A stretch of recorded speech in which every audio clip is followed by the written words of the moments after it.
മുതലാളി ഇതുപോലത്തെ ഒരു സൈക്കിൾ എനിക്ക് മേടിച്ചു തരാവോ? തൽക്കാലം നീ ഇങ്ങനെ നടന്നാ മതി. ശരിയാ, ഇതൊക്കെ ഓടിച്ച് നടന്നു കഴിഞ്ഞാ ഞാൻ വികലാംഗനാണെന്ന് നാട്ടുകാർ പറയും. ഇതാവുമ്പോ പിന്നെ ആർക്കും മനസ്സിലാവില്ലല്ലോ. കൊറേ ആയല്ലേ വെട്ടി വിഴുങ്ങുന്നേ. കിലോയ്ക്ക് എന്നാ വില എന്നാ വിചാരം? ഞാൻ ഒരു വർഷം കൂടെ ഇവിടെ ജോലി ചെയ്ത് ഈ കടം കൂടെ വീട്ടിക്കോളാം മുതലാളി. മുതലാളി കുപ്രാക്കളത്തിൽ നിന്ന് തന്ന കാശ, പുതുശ്ശേരിയിൽ നിന്ന് കാശ മുതലാളി.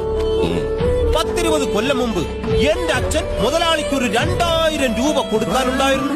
എന്റെ അച്ഛന് വിശ്വാസമില്ലാത്തതുകൊണ്ട് 2000 രൂപ കിട്ടുന്നത് വരെ ഇവൻ ഇവിടെ ഉരുപ്പടിയായിരിക്കട്ടെ എന്ന് പറഞ്ഞ് എന്നെ ഇവിടെ പിടിച്ച് നിർത്തിയതല്ലേ മുതലാളി. ഇത്രയും കൊല്ലം ഈ വീട്ടിലും കൊപ്രാക്കളത്തിലും ഞാൻ മരിച്ച് പണിയെടുത്തിട്ടും അച്ഛന്റെ കടം തീർന്നിട്ടില്ലെന്ന് മുതലാളി പറയുന്നത്. എന്നിട്ട് നീ ഇത് അപ്പനോട് ചോദിച്ചില്ലേ? കഴിഞ്ഞ ആഴ്ച കൂടി ഞാൻ ചോദിച്ചതല്ലേ. അപ്പൊ മുതലാളി പറയാ, ഞാനിവിടെ താമസിച്ചെന്റെ ഭക്ഷണം കഴിച്ചെന്റെ കണക്ക് നോക്കിക്കഴിഞ്ഞാൽ ഇനിയും ഞാൻ കാശ് അങ്ങോട്ട് കൊടുക്കേണ്ടി വരും. ശരിയാണല്ലോ, സത്യം പറഞ്ഞ ആ കണക്ക് ഞാൻ ഓർത്തതുമില്ല. പിന്നെ ഞാൻ മുണ്ടാനും